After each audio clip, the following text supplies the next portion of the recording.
हरे कृष्णा, राधे राधे भक्तों, आप सभी को षटतिला एकादशी की ढेर सारी शुभकामनाएं। आज की वीडियो में हम आपको बताएंगे माघ मास में आने वाली षटतिला एकादशी व्रत किस दिन रखा जाएगा, व्रत के पारण का समय, भगवान विष्णु का प्रिय भोग, और साथ ही ये भी जानेंगे षटतिला एकादशी पर हमें 6 प्रकार से तिलों का उपयोग किस प्रकार करना है। तो फ्रेंड्स, वीडियो को पूरा देखिएगा। आज हम आपको षटतिला एकादशी से जुड़ी संपूर्ण जानकारी इस वीडियो में देंगे। तो फ्रेंड्स, माघ मास श्री हरि विष्णु का प्रिय महीना है, क्योंकि श्री हरि विष्णु भगवान ने स्वयं कहा है कि सभी महीनों में माघ मास में स्वयं हूँ। तो ऐसे में इस महीने में आने वाली षटतिला एकादशी बहुत खास होती है। इसकी विशेष महिमा भी बताई जाती है। तो माघ मास में स्नान, दान, तुलसी पूजा का भी विशेष महत्व बताया गया है। माघ मास में तिल का विशेष महत्व होता है और इसी से संबंधित होती है षटतिला एकादशी। षटतिला एकादशी पर 6 प्रकार से तिलों का प्रयोग होता है। जैसे सबसे पहले तिल जल में मिलाकर स्नान करना, तिलों का उपटन बना के लगाना, तिलों से हवन करना, दीपदान करना, तिल दान करना और तिलों का सेवन करना। तो इस प्रकार 6 प्रकार से तिलों का उपयोग किया जाता है। और फ्रेंड्स, ध्यान रखें कि तिलों से दीपदान करना और हवन करने में हमें काले तिलों का इस्तेमाल ही करना है। नहाने के जल में भी हमें काले तिल ही डालने हैं। उपटन हमें सफ़ेद तिलों से बनाना है। सेवन भी हमें सफ़ेद तिलों का करना है और दान में आप सफ़ेद या काले कोई भी तिल दे सकते हैं।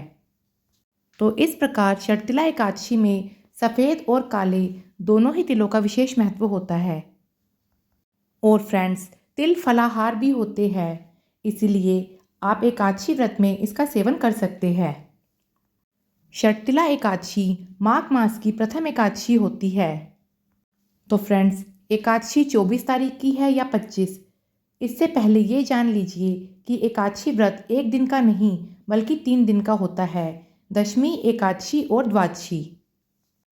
तो इसीलिए फ्रेंड्स, एकादशी व्रत के नियम दशमी तिथि से ही आरंभ हो जाते हैं। जैसे दशमी तिथि पर हमें चावल का सेवन नहीं करना चाहिए। संध्या के समय के बाद हमें भोजन भी नहीं करना चाहिए। दूध और फलों का सेवन हम कर सकते हैं। दशमी तिथि पर भी हमें किसी भी प्रकार की तामसिक चीज़ों का सेवन नहीं करना चाहिए, जैसे प्याज, लहसुन, मांस, मदिरा, मसूर की दाल, मूली, गाजर, बैंगन। तो अगर आप दशमी तिथि पर संध्या के समय भोजन करना चाहते हैं तो शुद्ध और सात्विक भोजन ही लें। इसके बाद एकादशी तिथि पर सुबह ब्रह्म मुहूर्त में उठे, अपने नहाने के जल में थोड़ा सा गंगा जल और काले तिल मिलाकर स्नान करें। स्नान के बाद पीले रंग के वस्त्र ही पहने, क्योंकि श्री हरि विष्णु का प्रिय रंग पीला है। और उसके बाद आप अपने लड्डू गोपाल जी को भी तिल व गंगा जल मिश्रित जल से स्नान कराएं। यदि संभव हो तो पंचामृत या गाय के कच्चे दूध से भी आप स्नान करा सकते हैं। अपने लड्डू गोपाल जी को भी आप पीले रंग के वस्त्र ही पहनाएं और उनका सुंदर सा श्रृंगार करें। इसके बाद आप पूजा की तैयारी कर ले, धूप दीप प्रज्वलित कर ले और ध्यान रखें, इस दिन आप संभव हो तो अपने घर के मंदिर में तिल के तेल से ही दीपक जलाएं और दीपक में थोड़े से काले तिलों की आहुति भी दे। अब इसके बाद एकादशी व्रत कथा पढ़ने से पहले आप हाथ में तिल, पुष्प, जल, एक सिक्का, लौंग, इलायची, सुपारी, इनमें से कुछ भी लेकर आप अपने व्रत करने का संकल्प ज़रूर लें। संकल्प लेने के लिए आप सबसे पहले 3 बार श्री विष्णु भगवान का नाम बोले, उसके बाद अपना नाम, स्थान और गोत्र बोले। अगर आप ये व्रत किसी संसारिक मनोकामना के लिए कर रहे हैं तो व्रत का संकल्प लेते समय ही आप श्री हरि विष्णु जी के समक्ष अपनी मनोकामना भी बोले। और अगर आप अपने व्रत का पुण्य किसी और सदस्य को देना चाहते हैं तो वह भी आप संकल्प के समय ही भगवान श्री हरि विष्णु के समक्ष बोल दीजिए। और साथ ही भगवान से प्रार्थना करें कि श्री हरि विष्णु आज मैं शर्तिला एकादशी का व्रत करने जा रही हूँ। आप मेरे इस व्रत को पूर्ण करने में मेरी सहायता करें। यदि किसी भी प्रकार से मुझसे कोई भूल हो जाए तो आप मुझे क्षमा करें। संकल्प के बाद आप एकादशी व्रत कथा का महात्म्य पढ़ें। कथा पढ़ने के बाद आप भगवान को भोग समर्पित करें। भोग में आप इस दिन विशेष रूप से तिलों का भोग भगवान को ज़रूर समर्पित करें। तिल गुड़ के लड्डू, गज्जक या मखाने की खीर में भी आप तिल डाल सकते हैं। इसके अलावा आप सूखे मेवे, माखन, मिश्री, फलों का भोग भी भगवान को समर्पित कर सकते हैं। भोग के बाद आप श्री हरि विष्णु की आरती करें और साथ ही एकादशी माता की आरती भी ज़रूर करें।